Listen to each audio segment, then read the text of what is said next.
Ah, okay. Good morning, everybody. Yeah, so today it's just going to be you and me. And when I say you, I mean you. I mean you, the viewers, who are joining me today on this Friday. What is today? Today is Friday, September 15th. A very beautiful Friday, I may add. Except for, well, to me, it's uh it's a very breezy, obviously fall type of weather. Even though it's not exactly sunny and blue sky out, I am just so fed up with the humidity that I am just absolutely thrilled with this weather. Um, Really, I am not a summer person at all. Definitely spring and fall. Give me those uh, transition seasons, and we're good to go. So yeah, so like I said, today it's just you and me today because Nita is on vacation and she's obviously having a really good time. So she was supposed to join me today, at least that was the idea. But she had a full day yesterday, and yeah, she just decided that it's just better off if she slept in. And I go, no, that's fine. I will just it's like I said, it's just going to be you, the chat, my eyeball people, and me doing the show today. So thank you so much for joining me. And I guess let's get this party started because I'm definitely not ready for this, but let's do it anyway. Hit it.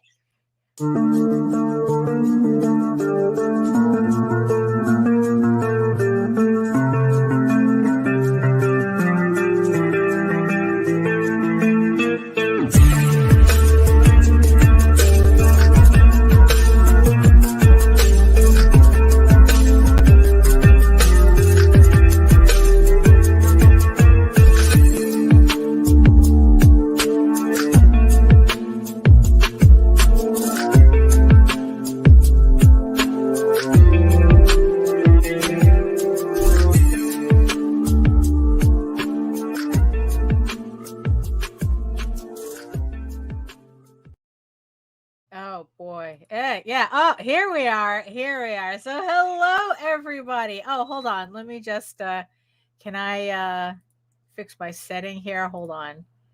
Oh, here we go. Crop. There we go. Much better. Much better. So one thing I forgot to I'm sure there's plenty of things I forgot to check, but so let me see who's joining me today. Who's going to keep me company today? So Afrain is keeping me company today. Hello, hello, and Imaginos TV. Hello, good morning. Well, it's just me today. It's just me. And yes, and Jay Solano, thank you so much for joining me today. And yes, I see you, my beautiful eyeball people, also keeping me company here today on this Friday morning ish, this Friday brunch hour. So yeah, so like I said, Nita is on vacation. She is in New Jersey right now with Heather. They're hanging out, and like I said, she was originally supposed to come on in, and we were supposed to do a show normally, but like I said, she was just having such a good time in Atlantic City. And yeah, so you know what, let's let her sleep in. Because honestly, when she shows up here on Monday, we're not streaming. We're not streaming. So yeah, so this is going to be probably the last vlog you're going to see for the next couple of days, so might as well make the most of it, right? So yeah, so before Efrain rings the bell to remind me, although today would be the day to ring the bell to remind me to do my intros. Let's see. So, hello, everyone. My name is Daphne Lage, and I'm a cartoonist, illustrator, and comic book artist from New York. I have been self-publishing comics. Oh my god. Stuff to talk about today. I've been self-publishing comics since 1992, and you know what that means. Valar Morghulis. Valar Duhairis. Oh, especially after this morning. Oh my goodness. Oh my gosh. I am known for the furry fantasy adventure Tall Tales, which returns to Kickstarter in 2024 with the new story arc, Tears of the Mother, with a reissue of issues 1 through 5, plus the brand new issue 6 of this 8-issue limited series. And I am known for my mature audience's medieval fantasy drama, Eagle Raven, Heir of the First Unicorn. For those that thank you everybody who pledged to the issue 7 campaign. I got word from my printer that I should be getting the books early, like probably Monday or Tuesday if all goes well, which means that the second I get paid, the second you guys are literally going to get your books. So thank you so much, everybody, for supporting the campaign. In the meantime, you can read both my comics online at Tall Tales, that's TAILS online.com, and egoworks.com, EGOWORKS. And you can also check out all my videos on how I make my comics here on YouTube at my channel at Daphne Lage Art, which also simulcasts through the Indie Comics Network. So make sure you like, share, subscribe, and hit that notification bell so that you get notified whenever any of our shows go live. And because I have no Nita to pass this on to, if you want to learn more about the Indie Comics Network, you can find everything. You can find everything at indiecomicsnetwork.com. .com. Cut. So Indie Comics Network is a YouTube channel that me and Nita, Nita owns and I help her, maintain and run it. And yeah, and we have all of these live streams and draw streams from various independent creators actually like doing their work, and showing off their indie creations on video. So if that's the type of thing that you like to watch, please head on over to indiecomicsnetwork.com. And yeah, like I said, just hit all the buttons to make the algorithm gods happy. So who else is joining us? Oh, hello, James. Hello. If I don't know what the title of the song is. It is something that actually Meredith found online and kind of like made it kind of like made it our own, I guess. So yeah, I don't know the name of the song. So hey Grant, hello. And Grant to say, wanted to let you know that I appreciated you being honest about Baltimore Comic Con. So tired of the whole put a smile on your face and pretend that the con didn't suck attitude. Yeah, no, I felt it was important to say, just to pretty much just say, I don't think I beat up on the show on Baltimore Comic Con too much. I don't think I beat up on it. I was just talking about like what my experience was and what I saw there.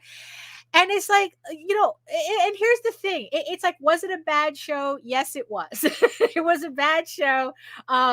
It's like I said, I paid $300 for the table and barely cleared 100 on over that entire weekend because the audience was just split, and they didn't see the amount of people that they were expecting for whatever reason, whether they held it on the same weekend as SPX or the Orioles, the Orioles Ravens game that was going on. I don't know.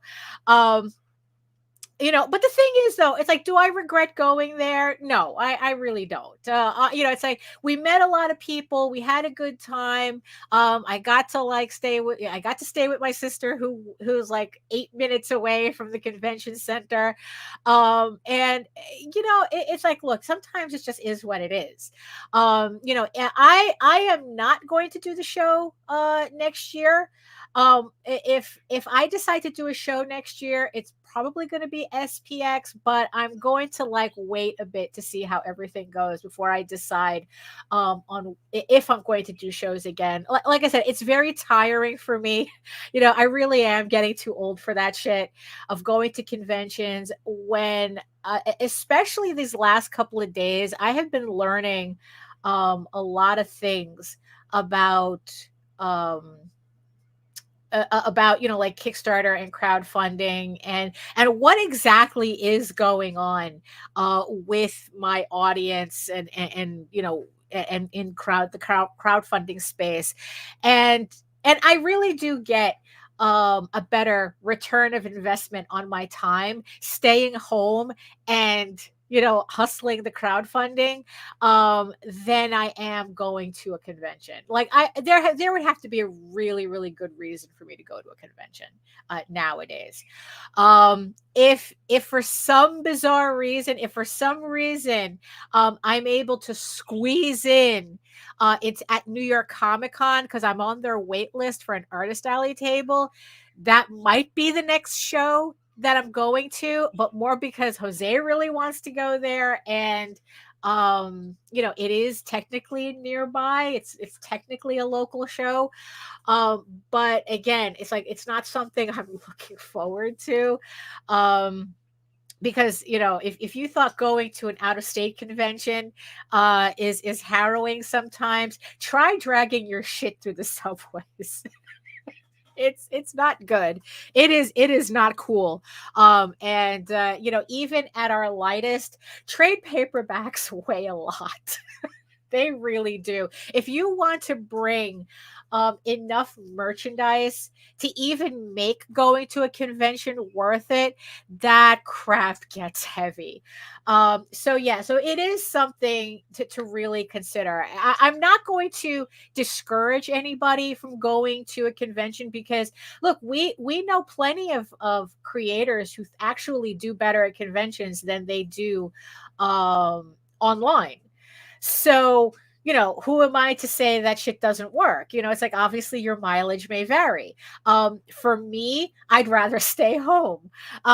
So that's where I stand on that. So, so remember, it's like, it's like everything that I talk about here, is from my perspective and how it worked out for me. So yeah, so it's like, so remember, it's like that's what I'm talking about. I'm not saying that you shouldn't do it or that you shouldn't do conventions, but really kind of like take into consideration all these things that that you do have to think about when deciding if you want to do a convention or not. um I mean, ironically though, I've been watching, these artist alley girlies that I'm watching. There's one who's in Britain and I am just completely fascinated by the idea of market stalls. I love, it's like it seems like in England they have like these like open air markets that for like $60, the equivalent of $60, you could kind of like rent a space for the day and sell your shit there. And I was like going, holy crap. I mean, that would have been really nice to have kind of like available in the United States. But I know in New York, it's like it's not really feasible. Like they don't like if there's like markets or something like that, they're very expensive. Um to get a dealer, like kind of like a rent a table. And even like the street fairs and whatnot, it's kind of like the same thing. These are not affordable options. On a previous show, Mike Jimmy had said, it's like, oh, you should really do Renaissance fairs. And it's like, bro, what you guys do in Europe and England obviously is different than what we do here, because that shit is expensive. And I mean, you think going to a convention, is kind of, expensive enough. I mean, those anything that has a booth is just, so yeah, so you just have to kind of like decide for yourself, like if like what kind of shows you're going to do, if it's worth doing, and really decide, it's like what's more valuable to you, your money or your time. And right now it's like, honestly, it's like it's yeah, it's the time for me. I mean, yeah, I don't want to spend the money, especially if we get the artist alley table at New York Comic Con. Hey Joe, how you doing? Hey, um especially if for some we luck out and get the table for a New York Comic Con. I think that's already that's like a $500 table. And, so that's why Jose said that he'll take care of that, because I'm ready to not pay that much. It's like, okay, fuck it. I don't want to be, but he's willing to do it. So it's like, okay, fine, we'll do it. But that's only if we actually get in. So, yeah. So, so the thing is, though, going to Baltimore and whatnot really made me rethink a lot of things that I was planning. But not by much, though. But the last couple of days, the last couple of days that I've been, since been back from the convention, it's like, one, has been very hard to get back into the routine. I mean, it really kind of like, I was on such a groove before the convention, and then afterwards I'm kind of like, dragging my ass. So like yesterday, I've decided I was going to work on another page, coloring another page for Eagle Raven, which issue 8. I'm almost done with it. I just have to put some finishing touches on it, and then it's like I'm 17 pages in, which is very nice for me. I would have liked to have been more, but that's just what it is. That's why you can't create a schedule so rigidly, because when things happen, you want to be able to maneuver your way through a schedule without feeling like you're falling behind. I mean, you're always going to feel like you're falling behind anyway. uh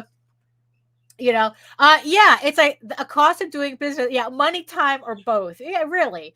Whether a show is worth the expense to do. Well, I mean, I don't know if I want to spend the entire time talking about that, but if you have any questions, that's fine. Like I said, it's just me and the chat today.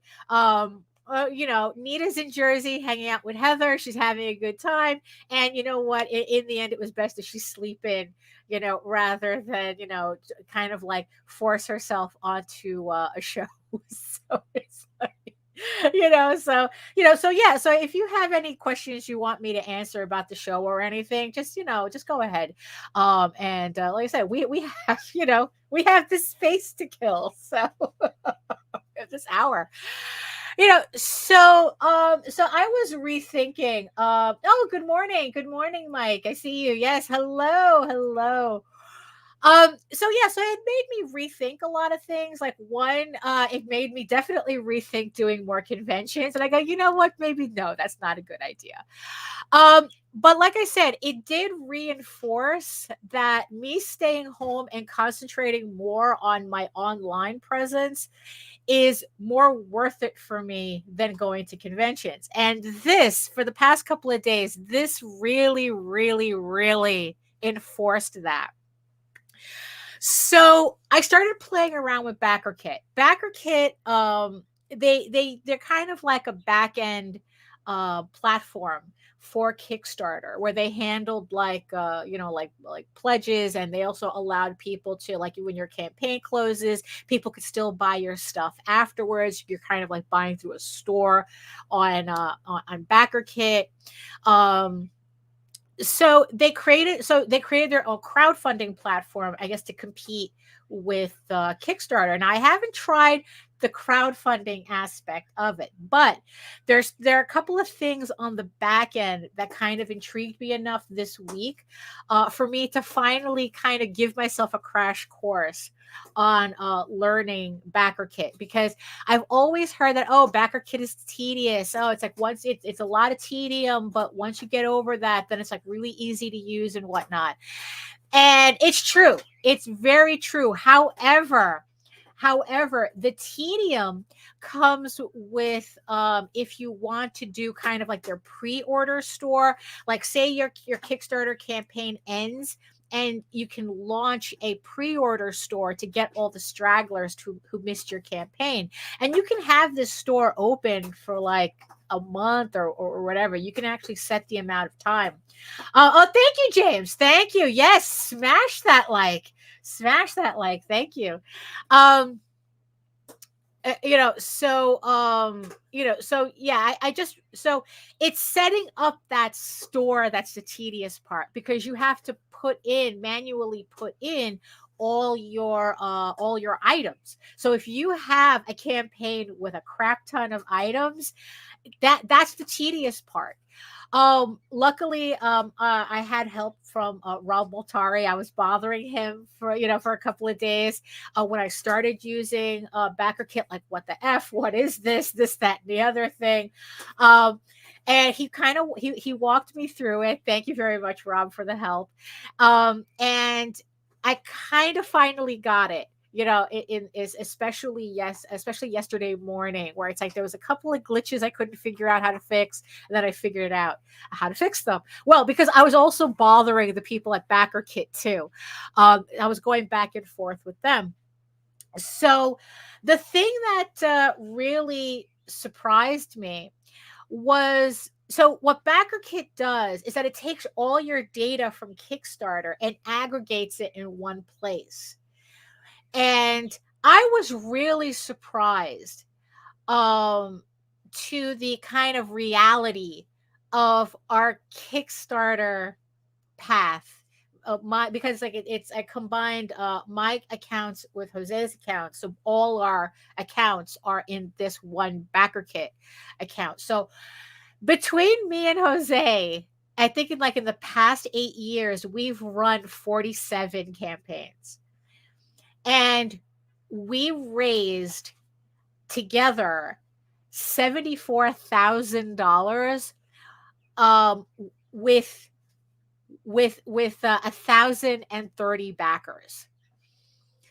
And I was like, really, like that information kind of made me stop, because it's like, holy shit, it's like here we are kind of like, we're so focused on how we were performing on the one campaign of the moment that we forgot to pull out. Well, to see the information in total. But the thing is, though, it's not that that was easy to do on Kickstarter, so it's like, unless you sit there and manually do it. And even then, it's like, it doesn't account for duplicates. BackerKit does. So BackerKit took all our backers, combined all our backers, and it's like, and they gave us, this is how many people backed your campaigns, your 47 campaigns. And not only that, but it also gives me a list of who our top backers are and how much money they've spent. I mean, it was like pretty interesting information. I think that if you've been running yeah, you caught that, right? You caught that. It's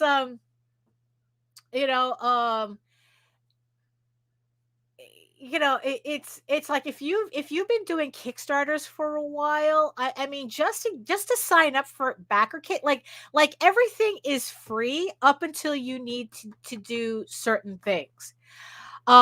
So you can open up a BackerKit account and get all your information. You import in all your campaigns from even if you have multiple accounts. That was the thing that was really convenient. If you manage multiple accounts, you can bring in all those campaigns and you can see what kind of overlap your different accounts have. And yeah, and it's just like, really, I found it really eye-opening. And because of that, it started to make me rethink other things. So before, I was thinking more about, okay, I have to kind of build up more my social media presence and this, that, and the other thing. What this information actually told me, it's like, no, you stupid bitch, it's your mailing list. It's not Facebook. It's not YouTube. It's not, it's your mailing list. And we've spoken about mailing lists before, where it's like, the mailing list is, no matter where you are, the mailing list is the foundation of what you do. Your mailing list. You can have the best comic in the world, but no one will know about it if you don't have those initial people to start off with. Now, granted, Kickstarter is a good place to start building your mailing list, because the way the algorithm works, even a first timer can start collecting that information, can start building an audience there, and then getting them onto a mailing list. It's even easier if you use BackerKit along in conjunction with it. So yeah, so it was just like, just seeing this information kind of made me realize, like, hey, you know what? We're actually not doing that bad. I mean, granted, it would have been nice to have made that 74,000 maybe in one shot or over the course of a year, kind of like at the same time, instead of kind of like the small drips that we've been getting at. But it does show you how the effort does build up over time. It really, that's what it reminded me, that that it's like, yeah, it's very easy to get focused on like say your last couple of campaigns and kind of lament. That's like, oh, why am I backsliding? Why am I not seeing this many people? Why am I not growing? It's like, I don't understand. Now I kind of do, because it's like, looking at these numbers, it's like, wait a minute. It's like, combined, we literally have more backers. I mean, it's like, these are literally, and here's the thing, this is a hot list. Okay? These are people who bought our books. So it's like, technically, these are the most valuable people that we could have the attention of. These are already people who've bought our books. They've put their money, they've shown their interest and put their money where their interest was, in our books. So, but the ironic thing about it is that here I am sitting on a list of 1,030 people, but I'll be lucky if any of my Kickstarters is like, gets 150 of them, right? Isn't that weird? So it's like, so where's the disconnect? Where is it that, how is it that I have literally this many people who have a direct interest in my book, in my books, in our books, but when the Kickstarter actually runs, I can only get like a percentage of them, right? So that's where the mailing list comes in. So Joe is saying, means sends emails to keep them going and engage with them, right? And that's the thing. So that's where it's like, that's where, so here I was about to put all my focus on social media, which you need to do anyway, right? But I have to handle the cracks in my foundation first. That's what I have to patch those up first. So what I've been doing this morning, so I have a MailChimp account, right? So what I've been doing pretty much for the bulk of the morning, I'm kind of halfway through the list, is I've been cross-referencing my backers from the BackerKit list, from the aggregated BackerKit list, and cross-referencing them with my MailChimp account. And actually, it was Rob that said that he did this, that what he does is that for his MailChimp account, that he segments his mailing list so that he separates everybody who also supports them on Kickstarter, so that when he contacts his Kickstarter people through BackerKit, they're not getting duplicate emails through MailChimp. Which I really liked, because it's like, the weird thing, kind of like the thing about having a mailing list, is that we say, these are people who signed up to be notified when you do things, but at the same time, we don't want to annoy them, with like, I like, there was like, as much as I enjoy the Daily Stoic, right, where every day they were sending an email, every day they sent an email. Even though I wanted to read that, I put myself on that mailing list. What I found is that I couldn't handle daily emails. It was just way too much coming in for me to keep up with. So I ended up unsubscribing. Not that I really wanted to, but I just couldn't keep up with it. So what I need to, so what I'm doing is, like I said, I'm segmenting my mailing list. And then I'm sitting here thinking about, okay, how do I make this work? What is it with my mailing lists do I have to do? To really engage this audience, and that's kind of where my mind is at now. So there's the book, the 1 hour content plan, that I can't stop talking about, that I still like to thank Tyler Carpenter for recommending this book. So what I'm going to try to do is kind of like mix in what she talks about in the book, but in an email setting. So right now I have all my exercises done in, to work on social media, to work on YouTube and Facebook, and, especially YouTube, that where I want, that's the other platform that I want to build up, but the thing that really gets me procrastinating on that is that YouTube videos require so much more work and planning. But that's the thing. I just have to actually get to the planning part. Like, I know what the next, like, I have to choose a video, probably start with the easiest video on the list, and kind of do like a snowball effect on it.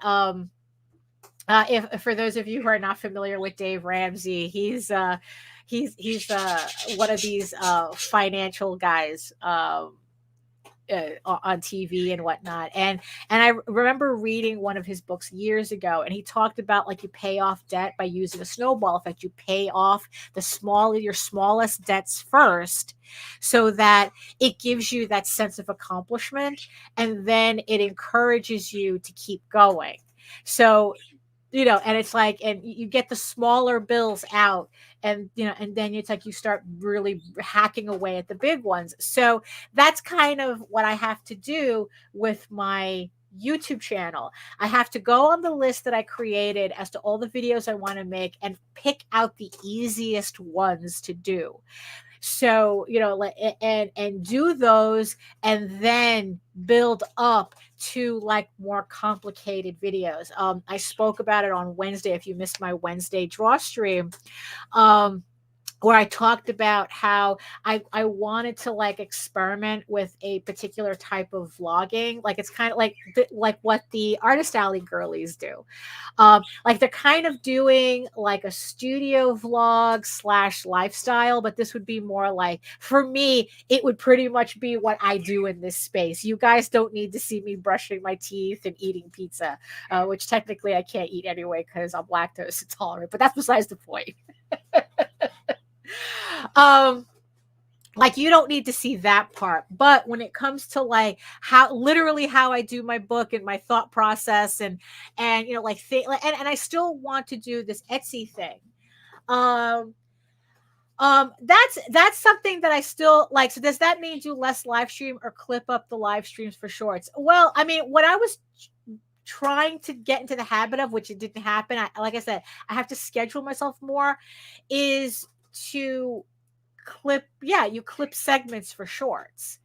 Because also, if you're looking to get monetized on YouTube, they actually encourage you to make shorts. You need like 1 million views. No, it was 10 million views on shorts to be eligible for monetization. And on shorts, it's actually pretty easy.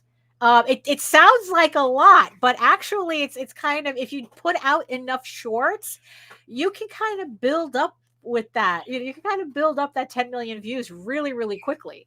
It's just that I just stopped. I kind of started doing it, and then I stopped doing that. It's like I didn't really get enough to get into the momentum of making shorts on a regular, but that's, I want to kind of, like I said, I want to work on this foundation first before I start noodling with all these kind of like side quest things.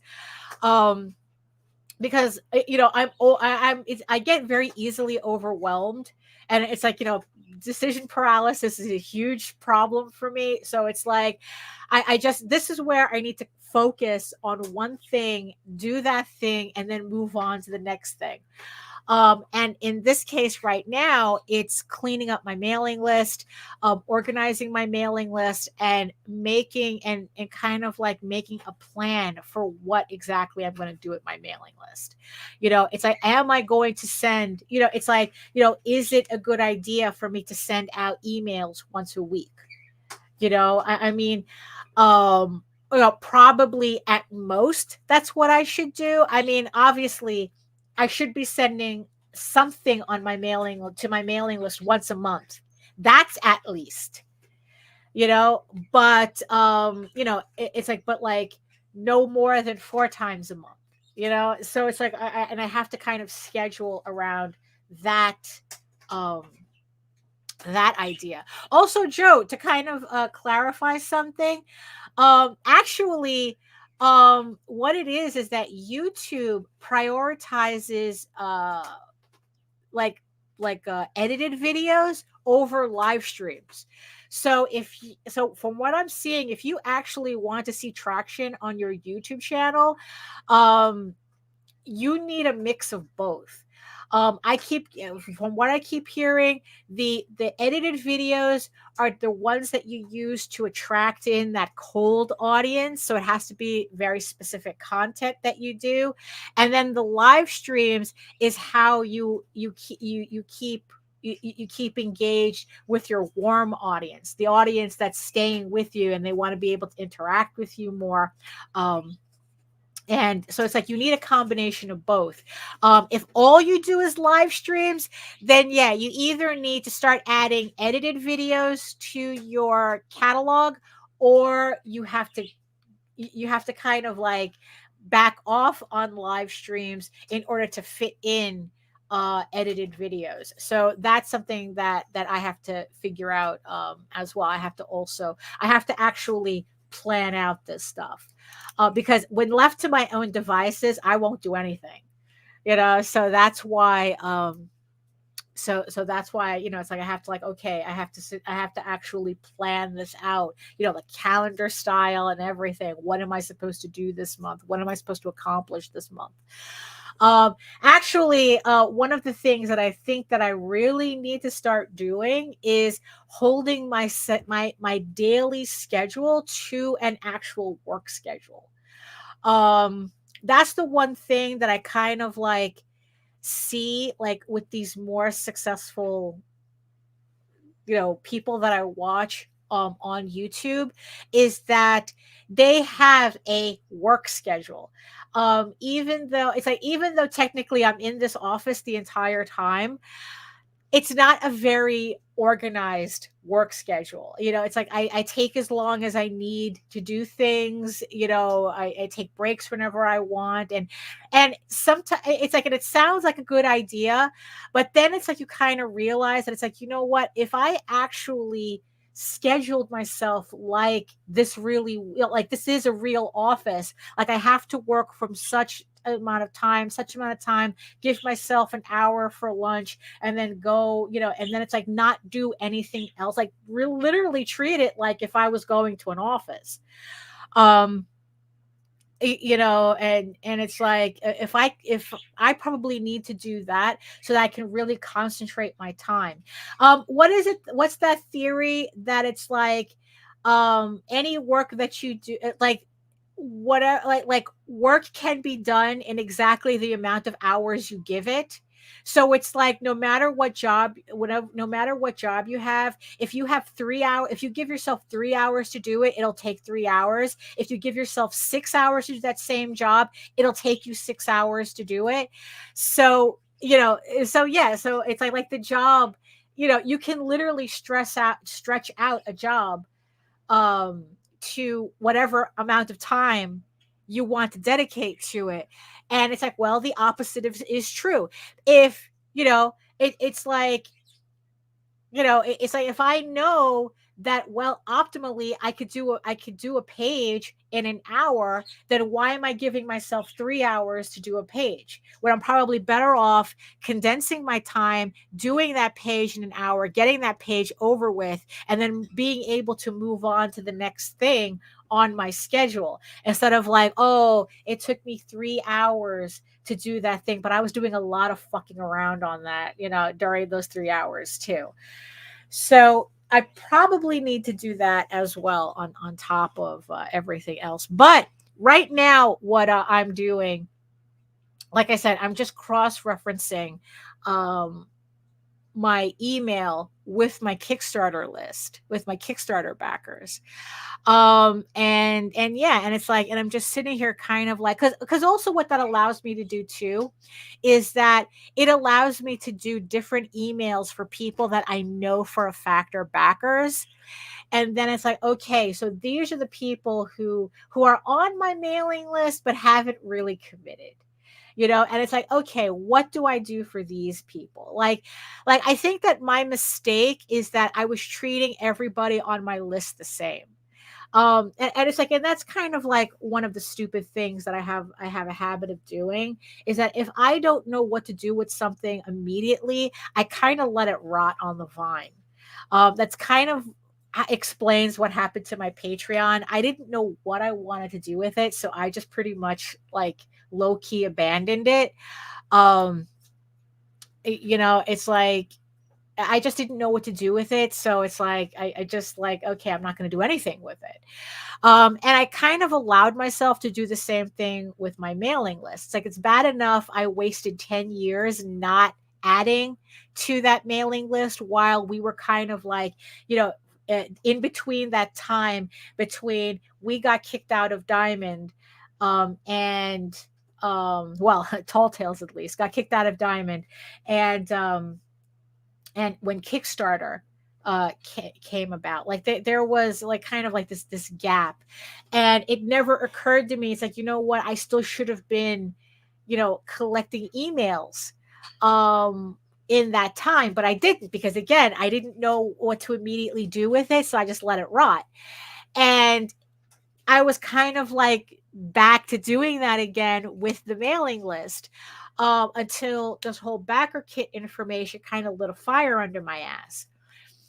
So it's like, yeah, okay, so now I have like a better focus on what to do with these people. What do I do with you people? What is it that, what is it that, it's like, what is it that you want to see from me from a mailing list? It's like, because the funny thing about MailChimp, right? Because usually what they recommend is that you delete everybody who hasn't opened your previous emails, which is a lot of people, which is on my MailChimp list is more than 60%. I would have lost 60% of my mailing list had I have done that, until I found out from a couple of people. It's like, yeah, we don't open your emails, but when we get your email and we see in your title that you have another Kickstarter running, we just go straight to your Kickstarter. And it's like, oh, okay. So I didn't. So so in the end, what I started doing was making sure that my title says exactly. It's literally the too long didn't read. If you're not going to read this email, I'm going to tell you exactly in the title what's going on. And then it's like, there's a Kickstarter running. There's a Kickstarter for this. There's X amount of days left, and to go to Kickstarter anyway. So, so at least I was able to save a lot of. I was able to save my mailing list by realizing that might be why people are not opening my emails. But and then it's like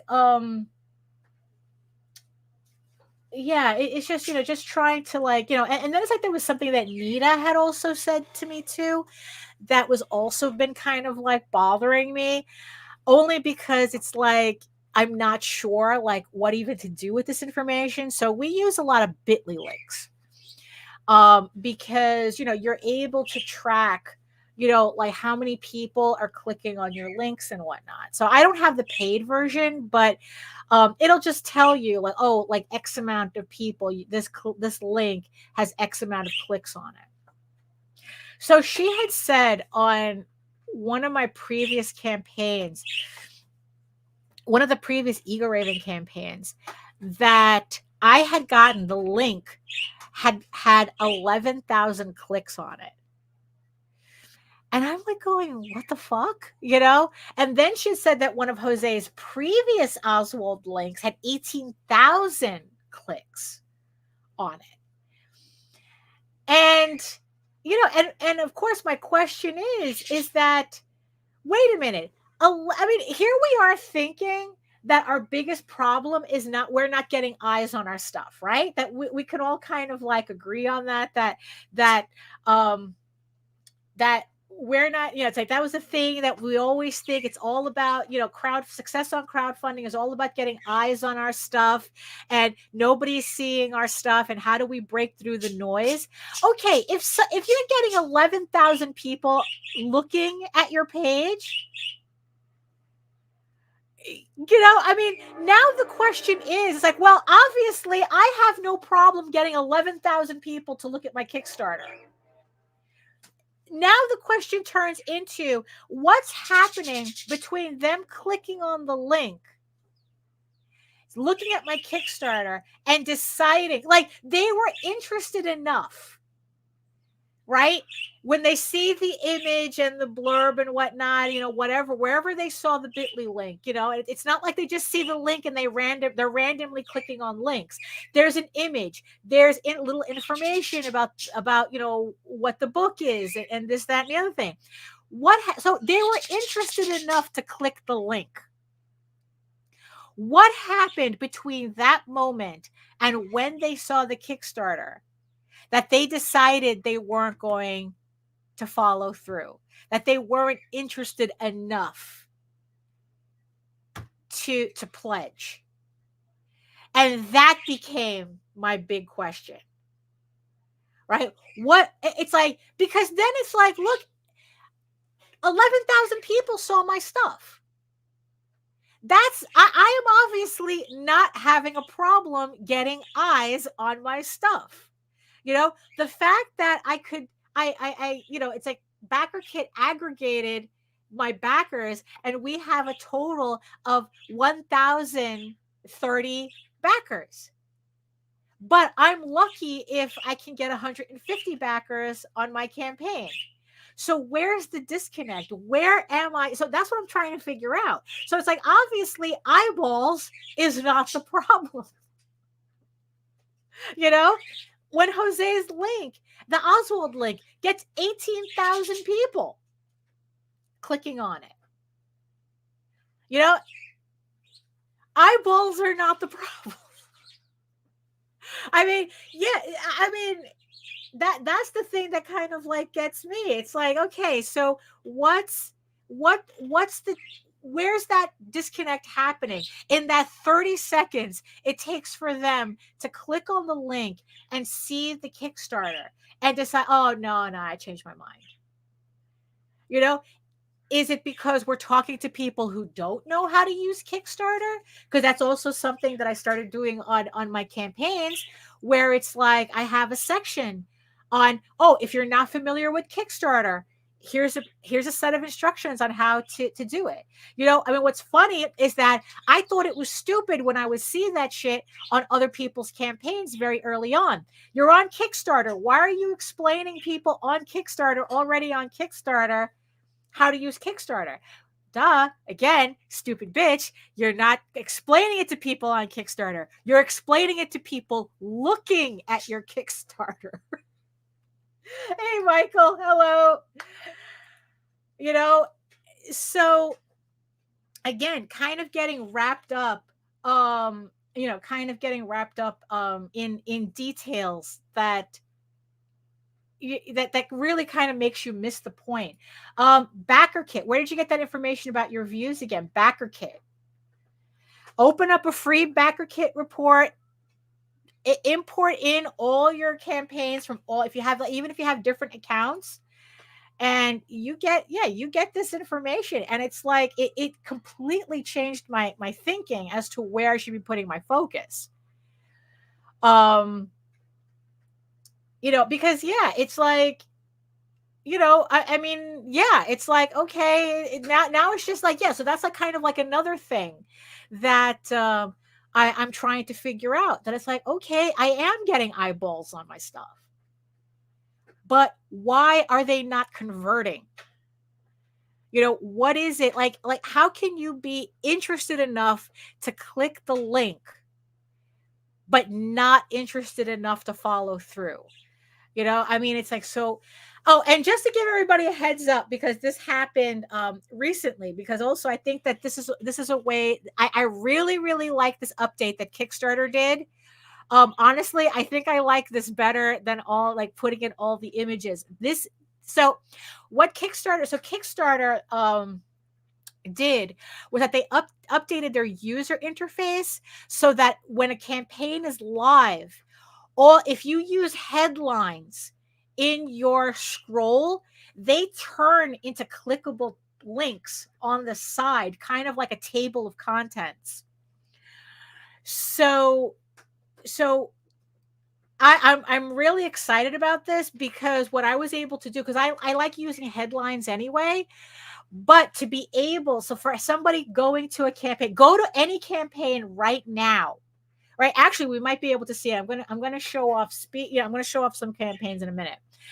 But go to a campaign right now and look at the side, and it's all the headlines. And what's really cool is that if you do your headlines correctly, you can make clickable links to everybody who's coming to your campaign, and they could just skip to the parts that they want to see. If they want to see just the variant covers, just have a headline there saying, "Oh, see variant covers," and they could just click on that and go straight to your variant covers. So if you have like a really, really long ass scroll, like I'm going to have on my next campaign, if you have a really long ass scroll, you now have a shortcut on the side. Now, also, just remember that that list doesn't scroll. So whatever appears on the screen, those are the links that people see. So anything that goes, if you have more that goes past that, they don't see those links until they physically scroll. So like really limit the amount of headlines that you use to make those jump points so that they stay on the screen. So yeah, but I'll see if there's I'll show it to you when I show the campaign. So yeah, your mailing list. It turns out that your mailing list, oh hey Allison, hey there. So it turns out that your mailing list really is the foundation of everything that you do for a campaign. And it is to your detriment if you let that founder. It's like, you know what? Don't neglect your mailing list. It's like that's really, oh hey Rob, we were just talking about you. In a good way though, in a good way. So yeah, so your mailing list really is the foundation of everything that you do. If you don't have a mailing list, you're going to have a hard time. You're just adding, you're really going to have a hard time. And and it's like, yeah, so now it's like that's where my focus is right now, taking that information and actually doing, something with it. And here's the thing, I've already done a couple of things with it, and I've already began seeing dividends. Now, how that translates to when the campaign actually goes live is a different issue. That's a completely different thing, because it's like, you know, so it's a different thing. So it's like baby steps. It's always baby steps. No matter what you do, it's always baby steps. It's like, Jesus Christ, I'm ready to put on my I'm ready to put on, the big boy shoes, and just stomp all over the place. But no, everything is always a baby step. So so here we are, really close to the top of the hour. So let me just share my screen here. So yeah, so let me just do that. No, we're not going to do that, and we're going to do this. Okay, there we go. So we are going to do this.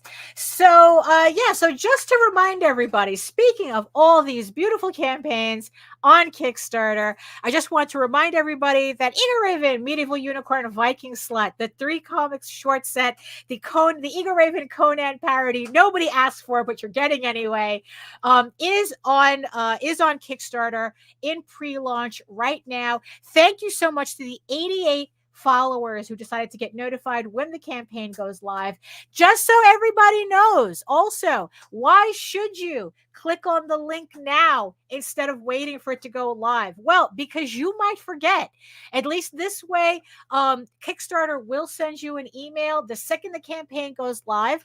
And not only that, you'll be able to make sure that you don't miss out on a 24-hour special that I have. I'm going to have an early bird special on the campaign where you can pick up all 3 books and save $10 off the full price that it's supposed to be, that's going to be once the 24 hours end. So for 24 hours only, you will be able to get Eager Raven, the Unicorn King's Daughter, Eager Raven, the Tales from the Outer Kingdom, and Eager Raven, Medieval Unicorn, Viking Slut, the adults only supplement. You can get all 3 of these books for, you can save $10 off their combined price for 24 hours only. So make sure you click the notify me button so that you get notified when the campaign goes live. The campaign, which will go live on September 25th. Oh, and with this campaign, we also have a sister campaign that you can also hit notify me for. A Sky of Thorns, an epic fantasy romance special edition. It is a 3-volume. It's the first volume of a 3-volume fantasy romance novel series. And it's like when you're asking, Daphne, what's a sister campaign? Well, we are doing a collaboration together. I am doing a collaboration with Krista Crawford on her campaign, Sky of Thorns campaign. She will have as a stretch goal a print that I did, an exclusive print that you could only get on her campaign by helping her unlock the stretch goal. You will be able to get that print if you just support her campaign. However, if you support both our campaigns, there is going to be a separate special collaboration print that you will get as well if you back both campaigns. So winner, chicken dinner. Either way you support the campaigns, you will get a print from me. But if you want to collect both of them, you have to pledge to both campaigns, to both Medieval Unicorn, Viking Slut, and Sky of Thorns. So make sure all the links are in the show notes for that, for everything that I'm going to talk about. Next up is Magi's Grace, Sex and Monsters, the collaboration book between J.D. Calderon and C. Michael Lanning. It is a 4-issue limited series about a pair of monster hunters who are sent on a mission to find out what's going on in a sleepy New England seaside town with strange goings on there, because that's where they always go. And so this is the first issue of the limited series. So thank you so much to the 69 backers. Ooh, a very sexy 69. All our very sexy 69 backers on this campaign. Now, the thing that I told you about, because I guess Jose doesn't use headlines, I guess, which here is where all your headlines will show up as clickable tags on your campaign. So like I said, you have to do it. You see how it stops scrolling here? So what you want to do is when you want to do your headlines so that it fits in this space, it doesn't go off more than this, so that scroll, so while your people are scrolling, that yes, Rob, yes, back on Sky of Thorns, she will have an audiobook tier. She has an audiobook tier. And yes, and I know I need to get my shit in gear to do an audiobook, finally do an audiobook of the prequel as well. But yes, she will have an audiobook tier. So yeah, so put your headlines here so that it's clickable links. So no matter how long your scroll is, people will be able to have to just jump to where they want to get the most information from. And yeah, like I said, I really, really like this option. So yeah, so if you're running a Kickstarter now, or you have a Kickstarter coming up, take advantage of having that menu on the side. So yes, Magi's Grace. Like I said, all the links are in the show notes below. Speaking of audiobooks. The Lusty Dragon Mistress. This is from our very own Nina Aberlein. 3 days to go. Thank you to the 150 backers. Oh, you're so close to 10 grand. Can she get the 10 grand in 3 days? A lot can happen in 3 days. So this is obviously an adults only comic book that actually comes in several different formats depending on how you prefer to read it. It comes in the original scroll, so you can read it on your phone, kind of like webtoons. So it comes as that. It also is available as a regular comic, and it's also available. I really have to give her props for this. It is also available as a visual, as kind of like a video novel, like a video edition, which I guess in this case would kind of be an audiobook, but with a lot of parts with no words in it. Let's just say that. So yeah, so if you're into either reading it as a scroll, reading it as a comic, or actually listening to it, and while watching the, kind of like the partially, and it's also, I think it's also partially animated as well. So you have that option as well to pick up this book. So yeah, so 3 days to go for Nina Aberlein's The Lusty Dragon Mistress, #1. So yeah, so that's also in the link. And last but not least, our it's like, look, it's like I said, Rob Bultari helped me a lot with getting through Backer Kit. So, of course, I'm going to show off his campaign as well. Wolfpack Pups, a Halloween trick-or-treat tale book and plush. Jose bought the plush on a previous campaign, and the shit's adorable. You guys really need, it's like this big. It's not that big at all. We thought it was going to be like one of these, but it's no, it's really, really nice. So Wolfpack Pups is actually a kids version of Nightwolf. And it's a kind of like, and it's like, if you want to get something that makes like kind of like a nice Halloween ish basket, I guess, something, a nice Halloween gift for your kids. This is actually pretty good. Like I said, that plush itself, it's like, but it's a really, really cute book. And he has, thank you to the 110 backers, 5 days left to go on this campaign. It's like, look, it's really cute. Everybody knows a kid in their life that would enjoy this. So, go ahead, and pick one up, and maybe keep the plush for yourself, or not. Buy a second plush that you can keep the plush for you, and then give the set. But you know what I mean. But it's like, yeah. So like I said, the link is in the show notes below for the campaign, Wolfpack Pups. So yeah, so there we have it. Those are the campaigns of the day. Thank you so much, everybody, for joining me on this, in this very, I don't know. It's like, you know what? You guys had me talking the entire hour. So I guess I could say it was a success. Right. So, so thank you everybody for joining me today and keeping me company on this Friday. Thank you so much to all the eyeball people who stayed the entire hour. Thank you so much for also keeping me company as well today. Like I said, we will probably most likely not be having a vlog. Actually, you know what? The answer is no. The answer is will not be having a live stream on Monday. Nita and Heather are going to be coming on Monday. They're going to be heading this way, and we're gonna go out and have a good time. We're gonna get some truck falafel.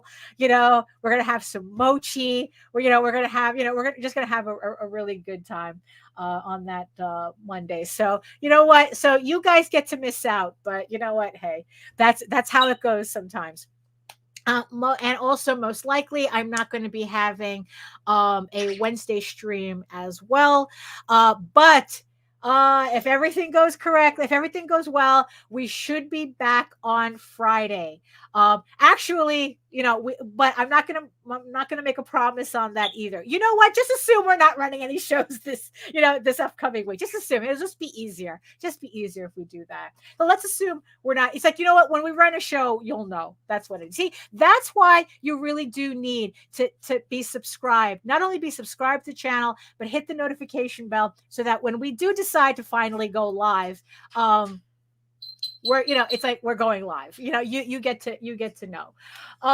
But yeah, that's so that's pretty much it for me. I have a lot of things to do today, but like I said, thank you everybody for thank you thank you everybody for coming. So there's nobody for me to ask if you have any final thoughts. If you have any final thoughts, just put it in the chat while I go on with the rest of the outro. And if you want to learn more about me and my artwork and my upcoming campaigns and everything else, you're going to head on over to my main portfolio site at egoworks.com, EGOWORKS. You can find links to all of my galleries and social media sites, but I mostly post to Facebook if you're interested in seeing sketches and current work in progress updates. And remember, I'm also on YouTube for all my videos and semi-weekly art live streams, Wednesdays at 4 p.m. Eastern. Remember, pretty much this next week, we're not running anything, but I will be back the week after with, again, my semi-weekly art live streams. And if you want to see what those live streams are about, there's a playlist in both our channels where you can catch up on any of the shows that you missed. Remember that you can also read Ego Raven, Heir of the First Unicorn, for free, uploading every day, Monday through Friday. But if you prefer your fantasy to be more of a furry Lord of the Rings adventure, you can follow the link over to Tall Tales. That's TAILSonline.com. And not only can you read the first 20 issues of Tall Tales for free, but you can catch up on the latest story arc, Tears of the Mother, which is also currently uploading Monday through Friday. Thank you so much again, everybody. And because I'm by myself, in the words of the ancients, eat your food, moisturize, mind your business, and do the work. Because when you actually do the work, you never have to fake any of your accomplishments. Thank you so much again, and we'll see you next time.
hit the wrong button.